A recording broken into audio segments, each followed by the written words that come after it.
Assalamualaikum warahmatullahi wabarakatuh. Kembali lagi dengan channel S-Kode Aplikasi, di mana channel S-Kode Aplikasi menjual berbagai macam jenis program, mulai dari website, Android, desktop maupun alat IoT. Di sini kita akan membahas tentang aplikasi administrasi advokat pada kantor lembaga bantuan hukum atau yang biasa kita singkat LBH. Jadi aplikasi ini aplikasi administrasi yang biasanya digunakan oleh para notaris-notaris yang ada di kota masing-masing. Nah, ini adalah sampel dari aplikasinya. Aplikasi ini menggunakan bahasa pemrograman PHP, CSS, dan JavaScript serta menggunakan database MySQL. Aplikasi ini menggunakan satu akses saja ya. Jadi aplikasi ini bersifat offline yang biasanya bisa diakses oleh admin seorang. Jadi akses di sini cuma admin, dan di sini adalah halaman login untuk adminnya. Kita langsung aja ke penjelasan aplikasinya. Di sini kita harus login dulu dengan menggunakan username dan password yang sudah kita buat sebelumnya di halaman data admin. Di sini admin, dan di sini adalah admin juga. Silakan login.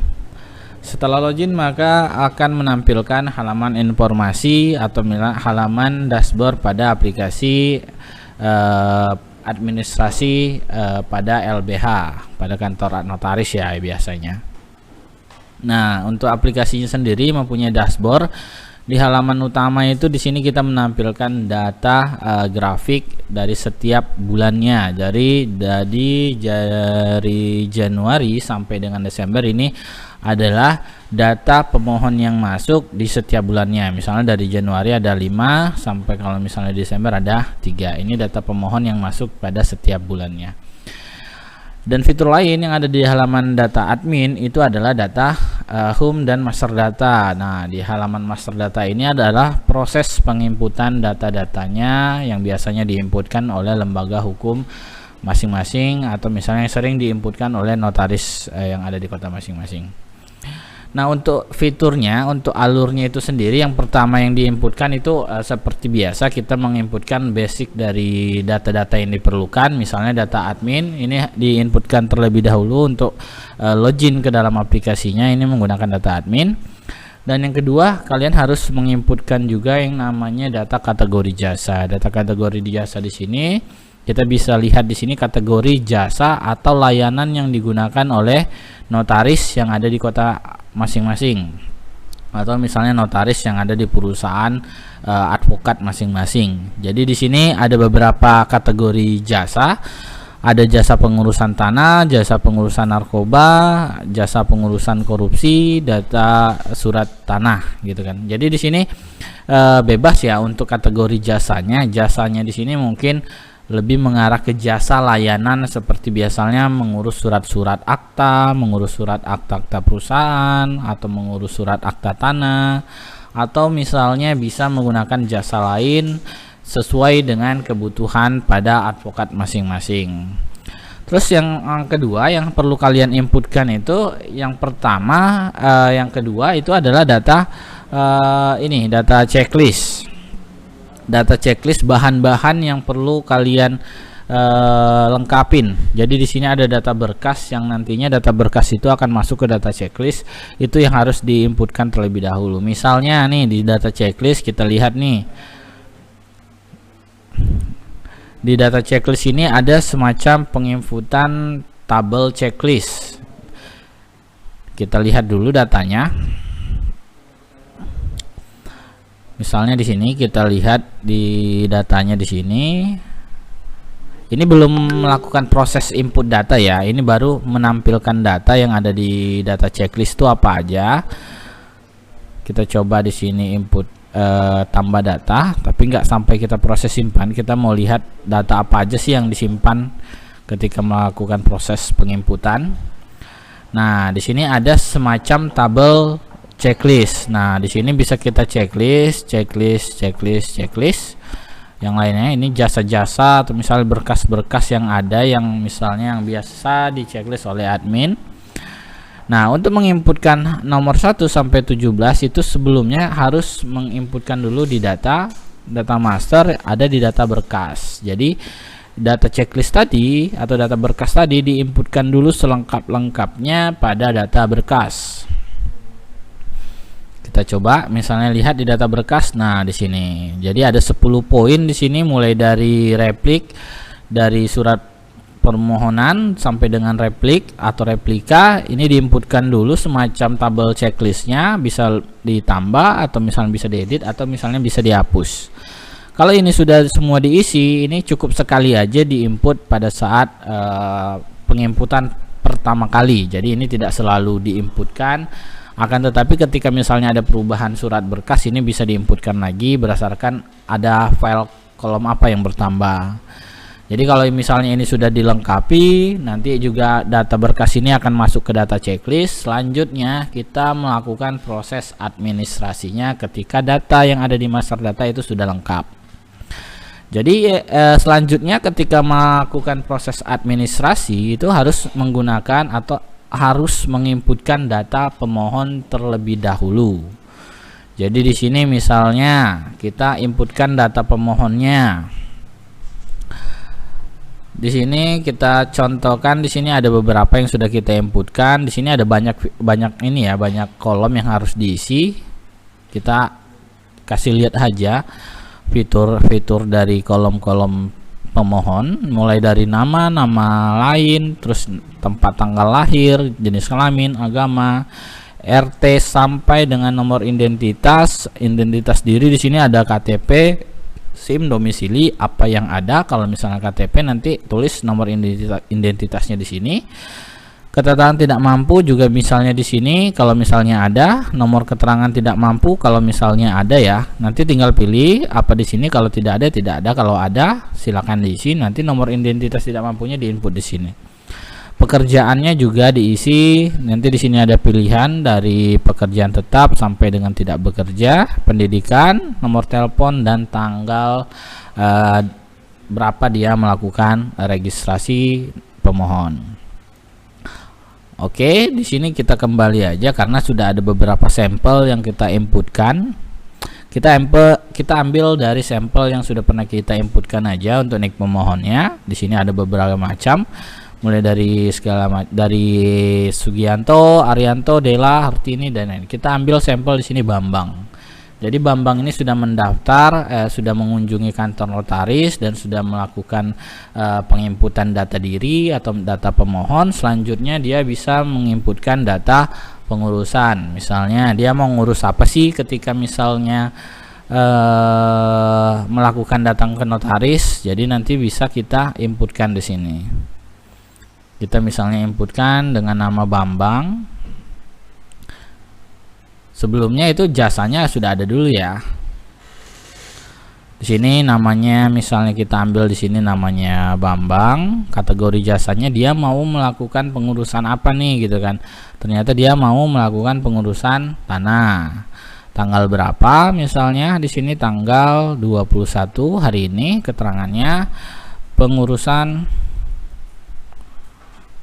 akta jual beli tanah misalnya. Statusnya ini pemohon, baru dalam status pemohon. Nanti statusnya di sini ada 4 dari pemohon, proses, selesai dan batal. Kita coba di sini proses pemohon terlebih dahulu. Kita tunggu sampai datanya tersimpan. Ketika sudah tersimpan, maka datanya akan secara otomatis masuk ke dalam data list yang sudah kita inputkan. Oke, kita oke aja. Nah, di sini Bambang jatah pengurusan dan di sini statusnya masih pemohon dan keterangannya pengurusan akta jual beli tanah. Selanjutnya data apa lagi yang perlu kita inputkan? Nah, di sini kita masuk ke data kelengkapan. Dan kan tadi pengurusan, kategori jasa juga udah tadi, dan di sini kita masuk ke data kelengkapan. Di data kelengkapan ini kita admin bisa menginputkan data-data yang sudah diberikan, data yang diperlukan oleh notaris untuk mengurus surat akta jual beli tanah. Jadi nanti admin di sini bisa nih menginputkan misalnya pengurusan tanah ahli waris atau misalnya pengurusan tanah yang lainnya. Nah, nanti di sini bisa kita tambah data. kelengkapan berkasnya. Jadi misalnya di sini kita nama jenis pengurusannya itu adalah pengurusan tanah gitu ya, pengurusan tanah, tanggal berapa gitu ya, kita tanggal 21. Dan di sini file yang diberikan oleh Pak Bambang apakah sudah lengkap atau tidak.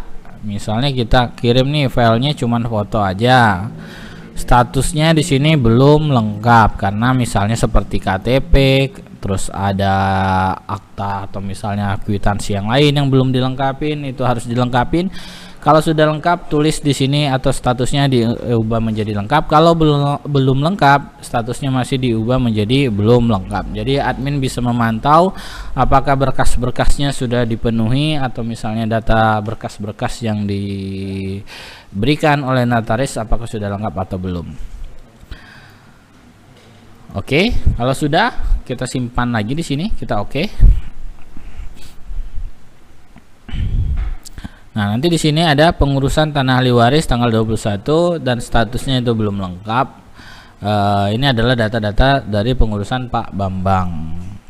Terus di sini juga data kelengkapan, terus di sini ada data checklist. Nah, di sini juga pada saat melakukan proses pendaftaran, pemohon juga perlu yang namanya menginputkan data checklist dari layanan apa saja yang ingin diambil di kantor LBH. Di sini kita cek di sini, ini untuk ini juga ya, untuk keperluan admin juga untuk melihat data-data ke depannya, untuk mempermudah admin juga ke depannya dalam pengurusan. Di sini misalnya tadi Pak Bambang, kita cari di sini Pak Bambang. Nah, ini Pak Bambang. Terus OBH-nya nanti di sini kita bisa tulis OBH-nya, alamatnya di mana, Jambi misalnya, Provinsi Jambi juga.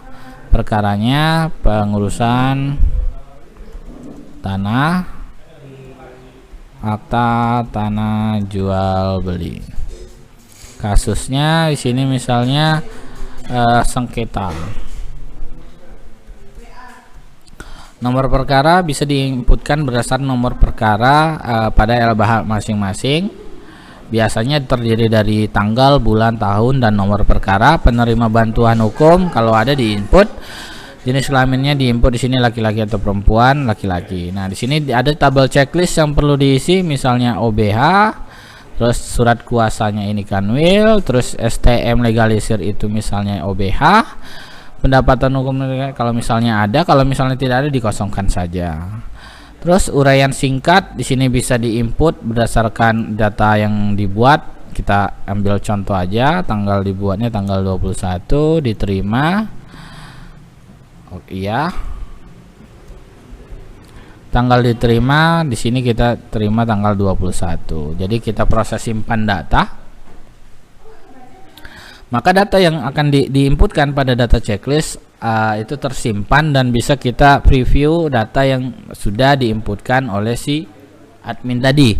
Jadi ketika misalnya proses penginputan data itu sudah, terus nanti di sini bisa dilihat dari hasil yang sudah diinputkan tadi. Jadi misalnya di sini diinputkan di tanggal 21. Nah, data yang diinputkan tadi akan berbentuk seperti laporan seperti ini. Dari misalnya dia melakukan pengurusan apa, sekian, dan data checklistnya juga akan tersimpan dan data yang diinputkan tadi juga akan tersimpan. Selanjutnya di sini ada laporan data pemohon, kelengkapan, kategori pengurusan. Nah, seperti ini untuk progres atau misalnya alur dari aplikasi administrasi advokat pada kantor LBH. Mungkin lebih dan kurangnya saya ucapkan mohon maaf. Ketika misalnya kalian membutuhkan aplikasi, bisa hubungi nomor yang ada di halaman deskripsi. Baik itu aplikasi jadi ataupun aplikasi yang berbentuk custom, atau misalnya aplikasi ini yang ingin kalian tambah fiturnya, bisa silakan hubungi aja nomor yang tertera. Saya akhiri, wassalamualaikum warahmatullahi wabarakatuh.